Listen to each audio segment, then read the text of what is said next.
एक ओदे अंदर हा इंदे वंश विच एक अगे राजा होए, वो भी अज्ञानी होए, मतलब नास्तिक होए, जिंदा ना हा बेन। और ऐसे नास्तिक है पिताजी दी तुप्पिया पर नहीं मिले, आपू राजा बनी गई है। और प्रजा दी आखन लगे जिन्हें मैं आखा ही करना। संते महात्माएं ना हवन बंद कराई उड़िया, पूजा पाठ बंद कराई उड़ी। अज कलयुग है ना, एक कलयुग दे विच ऐसियां चीज़ां होंदियां। अज भी किश ऐसे नास्तिक होने जिन्हें विरोध करना सत्य दा, सच्चाई दा, बंद कराई उड़े। एक बार महात्मा लोग इकट्ठे हुए, ऋषि लोग समझाने ले आए राजा दी कि एक बार समझाना चाहिए, कोई गलती करे ना एक मौका देना चाहिए उसे समझाने ना, जे नहीं समझे ना फिर भावें कोई उसे दंड दो। पहले बारी प्रयास किया समझाने का, समझाने ले आए, पर उल्टा जेड़े हो राजा वो महात्माएं दी आखन लगे कि मैं राजा, ये प्रजा की पालना मैं करना, ते मेरे शरीर में सारे देवता वास करते, मेरी पूजा करो, मेरे नाम का हवन करो, ओम बेनाय स्वाहा। ऋषियों की रो चढ़ी है, आखन लगे कैसा मूर्ख राजा है, इसे समझाओ। ऐसे राजे को तो, ऐसे राजा को तो मार ही डालो। हन्यताम हन्यताम एष घोर पापः, ऐसे राजा को मार ही डालना चाहिए। ये पुकार संत महात्माएं दी जिहड़ा ध्वनि उनके कन्न दे विच पई, राजा दे करने विच पई ना, राजा बेहोश होई है, क्योंकि पापी है ना। पुण्य की पुकार, महात्माएं की पुकार बड़ी तेज दी, दिव्य ही, पावरफुल ही, सहन नहीं करी सके, बेहोश हुई जमीन पड़ गई। ऐसी मूर्छा आई, होश नहीं आई, राम नाम सत हुआ। और ऋषि लोग सोचने लगे सारा मारना लक्ष्य नहीं है, समझाना हाँ, पर ये अपना आप के अपने पापे ने कारण मौत की प्राप्त हुई है। अज मंथन होया, ऋषि उस शरीर की मंथन किया जिन्हें अस लस्सी छोलने, मंथन किया मंत्रें करना है, तो उनके शरीर में एक प्रगट होया काले रंग का पुरुष, स्वीकार नहीं किया। और दुई बारी परतिए मंथन किया ते साक्षात भगवान प्रगट होए, अवतार लिए के नाम प्या पृथु। बोलो पृथु भगवान की, पृथु का रूप लिए प्रगट होए और पृथु राजा बने, उसे स्वीकार किया सारे। इस धरती ऊपर राजा पृथु ने सारे को पहले नगरी की व्यवस्था बनाई। श्री राम जय राम, जय जय राम, जय जय राम। श्री राम जय राम, जय जय राम, श्री राम जय राम, जय जय राम।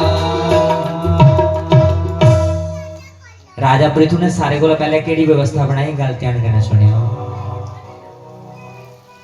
पानी का गिलास आंदा ना, गिलास नहीं दिखना, हथ करना, पकड़ना, पी लेना, नजर तुंदा मन भगवान के चरने च रहा है। आते ना नजर हटी दुर्घटना घटी। एक कथा भी कुछ ऐसी है, थोड़ा जहा ध्यान हटिया तो समझ च नहीं आनी के सुना रहे ते कुदर चलिए। राजा पृथु ने सारे को पहले नगरी की व्यवस्था बनाई।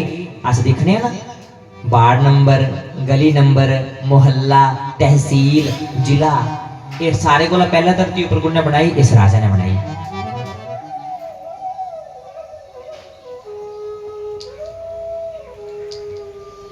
और अलग अलग राजा बनाए, तहसील का राजा, जिले का राजा, ग्रां का राजा। ग्रां के राजा कौन है? तुहाडे ग्रां का एक राजा होना कौन है? हाँ, कुछ भी बोल दे के उपाधि है ओदी? सरपंच, पंच। ये कौन ना सारे ग्रां के राजा ने। इन्हें दिक्कू ने बनाया, आशा तो से मिली है। क्यों बनाया? प्रजा की सेवा के लिए। और किस लिए? कि हमारे गांव का रूप बदल करके हमें तहसील के साथ जोड़ना है, और तहसील के राजा का लक्ष्य तहसील को जिले के साथ। हर एक ग्रां विच पंचायत घर भी बनाए जिथे पंचायत बैठी सके। हर एक ग्रां विच पंचायत बनाई कि जिथे महीने विच एक पंचायत साढ़े नौजवानी नहीं होनी चाहिए। और जेडे ग्रां दे राजा पुछन कोई दिक्कत ते नहीं, साढ़े नौजवान बच्चे बच्चियां कुछ गलत रस्ते उपर ते नहीं जा करते। उन्हें दी अच्छी शिक्षा दी जा, कुछ नशे विच ते नहीं जा करते, उन्हें दी अच्छी शिक्षा दी जा। एक पंचायत मातृ शक्ति दी होनी चाहिए कि उनका कोई दुख ते नहीं, उनका दुख तकलीफ जिहड़ी है उहदा सुधार किया जा। एक पंचायत सियाने बुजुर्गों की भी है, और एक पंचायत दे विच फैसले किए जान कि पुराना के करने वाला कार्य है ते नवा के किया जाए जिहदे कन्नै साडे ग्रां दा सुधार होवे और ग्रां इयां सुंदर और धार्मिक होवे। ये राजा का पहला कर्तव्य है। राजा पृथु ने ये व्यवस्था शुरू की बंधुओं, और नित्य अश्वमेध यज्ञ करते हैं, और जिहड़ा 100 अश्वमेध यज्ञ पूर्ण करी उड़ा निर्विघ्न उसी इंद्र की गद्दी प्राप्त होंगी। 99 यज्ञ अश्वमेध किते। अश्वमेध यज्ञ का मतलब क्या है? जिहदे विच अश्व छोड़े जाता, अश्व बोलते घोड़े की संस्कृत चुनौती, और जिहड़ा ओहदी चुनौती की स्वीकार करे तो फिर वो चुनौती स्वीकार करिए जे जीती या तो प्रधान जजमान बनता यज्ञ का। पर राजा पृथु ने 99 यज्ञ किए, जो 100 नंबर वाला यज्ञ हाँ इंद्र की खतरा ही अपनी गद्दी का, इसलिए घोड़ा चोरी कर लिया। एक बारी नहीं 2 बारी घोड़ा चोरी किया, तो एक बड़ा बड़ा अनुष्ठान रखाया राजा ने, जिहदे विच नारायण भगवान प्रकट हुए। बोलो यज्ञ नारायण भगवान की। और आशीर्वाद दिए कि साड़ा कार्य कैसा होना चाहिए जिहदे कन्नै कुसै दी कष्ट नहीं होवे। साढ़े द्वारा कितना कार्य कुशली जे कष्ट बनता उस कार्य की मत करो, ऐसा कार्य करो जिहड़ा सुख का कार्य करे। कई गुना ज्यादा सुनने की शक्ति दी बंधुओं, श्रवण करने नहीं। और राजा पृथु ने अपनी प्रजा की उपदेश देना शुरू किया। ये राजा का भी कर्तव्य है कि अपनी प्रजा की अपने धर्म कन्नै जोड़ना, उपदेश देना शुरू किया। और ऐसा उपदेश देता उनकी सुरती भगवान कन्नै लाई उड़ी। बंधो संते नी बड़ी आज्ञा का पालन करते, मान सम्मान करते।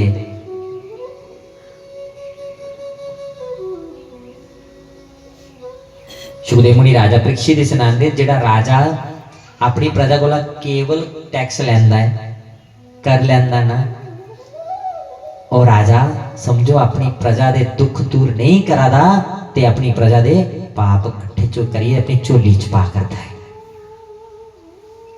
एक बड़ी सुंदर पंक्ति च लिखा,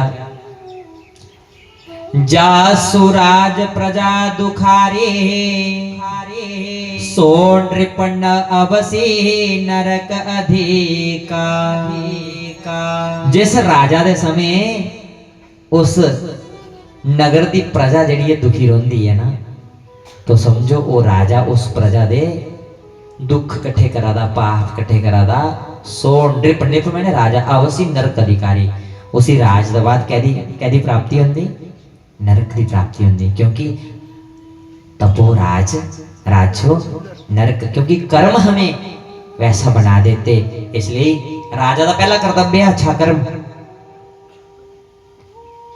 और पृथु ने इसी धारण किया। इंदे विच गया अगे एक राजा है जिंदा नाम है प्राचीन बरही, इंदे वंश विच। और प्राचीन बरही भी नास्तिक होए बंधो, वो की करते है यज्ञ करते है, कोई भी कार्य करते है ना एक बलि देंदे है, फिर कार्य करते है। बलि प्रथा दी मनदे है, निर्जीव बलियां देनियां। एक बारी नारद मुनि प्रगट होए, उन्हें आख्या कि देख ये बलियां बंद करी उड़, क्योंकि जीव हिंसा करना कोई बड़ा बड़ा कर्म नहीं। जीव हिंसा करना एक गुनाह है, पाप है। अहिंसा परमो धर्म। पर जले नहीं समझे ना, नारद ने स्पर्श किया अपने द्वारा, आखन लगे मेरी नजर कन्नै दिख, नजर कन्नै देखिया ना जिन्नियां बलियां दित्तियां अज तक वो सारियां मुख खोली है, इंतजार कर रही कि कदों राजा शरीर छोड़िए आग दे फिर आमना सामना होगा, फिर साड़ा हिसाब किताब होना। डरी ये राजा। नारद मुनि दी मार्ग लगे पुछन, नारद मुनि ने आख्या कि पुरंजन आख्यान का श्रवण करो, और शिक्षा दी। अदुकुला राजा ने बंदो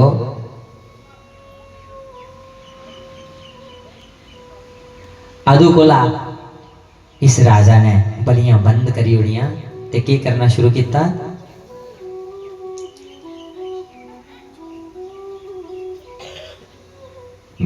भोग लाना शुरू किया।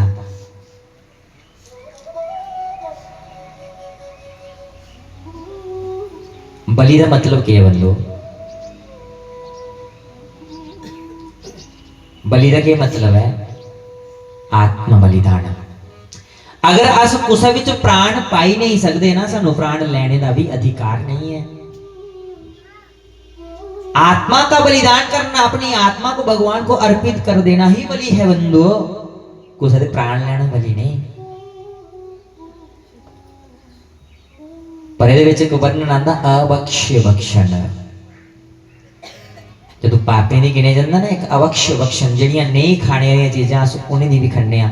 मंदिर विच भोग लाने ते उहदे विच प्याज भी नहीं पाते, थूम भी नहीं पाते, क्योंकि तमोगुण का प्रतीक है। पर बंधुओ, भगवान जिहड़े मंदिर विच वो कुने बिठाए, असें बिठाए। पर ये जिहड़ियां मूर्तां ने ते भगवान ने बनाईयां, इहदे अंदर भी ते साडे आत्मा परमात्मा रूपी बसदी है ना। क्योंकि भगवान शंकर ने जो समुद्र मंथन होया ते संसार की रक्षा लई वो जहर का पान किया, जहर पी लिया। पर जिस वेले जहर पान कर लिया, गले विच पुज्या, तुरंत स्मरण होया कि मेरे हृदय विच ते मेरे राम जी बसते हैं। इस जहर करने मेरे भगवान की कोई कष्ट नहीं हुआ, गले च रोकी उड़िया। और जिन्हें गले च वो जहर रुकी आ ते ना कंठ पूरा नीले रंग का होइया। और अदुकोला भगवान जी का एक नाम पे नीलकंठ। बोलो नीलकंठ महादेव की। नीलकंठ भगवान बनी है बंधु। क्यों रोकी उड़े? कि मेरे हृदय च भगवान बस देना।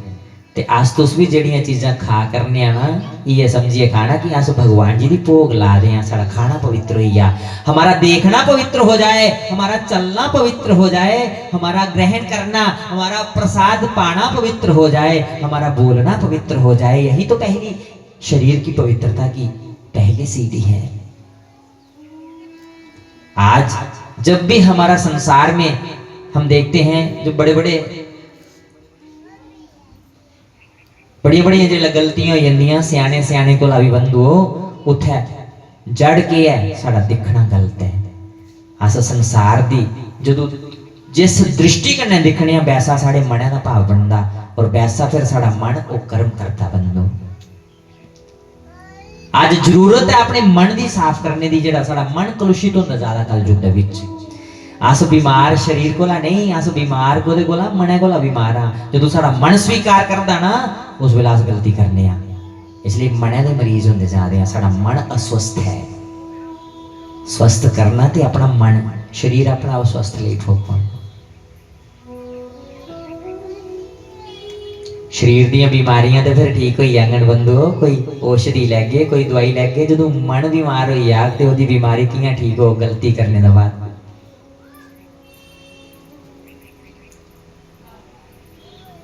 प्राचीन बरही ने सुच्चा भोग लगाना शुरू करी उड़िया, बलि प्रथा बंद करी उड़ी। शास्त्र में वर्णन आता है कि अजापुत्रम बलिम दद्यात व्याघ्रम नैवच।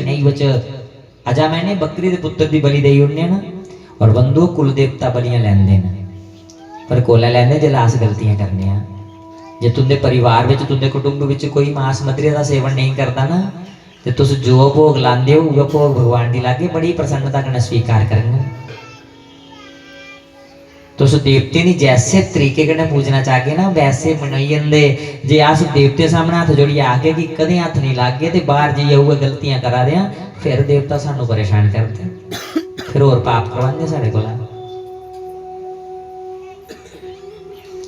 नहीं तो बंधु जेडे कुल देवता ज्यादा कोला ज्यादा नाग देवते का रूप हैं। कुल दे देवता नाग का रूप हैं, और नाग शुद्ध शाकाहारी है। और दूसरा बंधु, बलि दी प्रथा चलती आई, पर वो बलियां किस प्रकार करना होंदियां? जेडे बलियां दिंदे है यज्ञ पूर्ण होने के बाद उस जीव दी पुनः जीवित करी उठते। अस प्राण ते ले सकने, पानी दी साढ़े अंदरली शक्ति नहीं। रूप बसंत की तुसें कहानी सुनी होनी। कुछ ने तुंदे च सुनी रूप बसंत दी कथा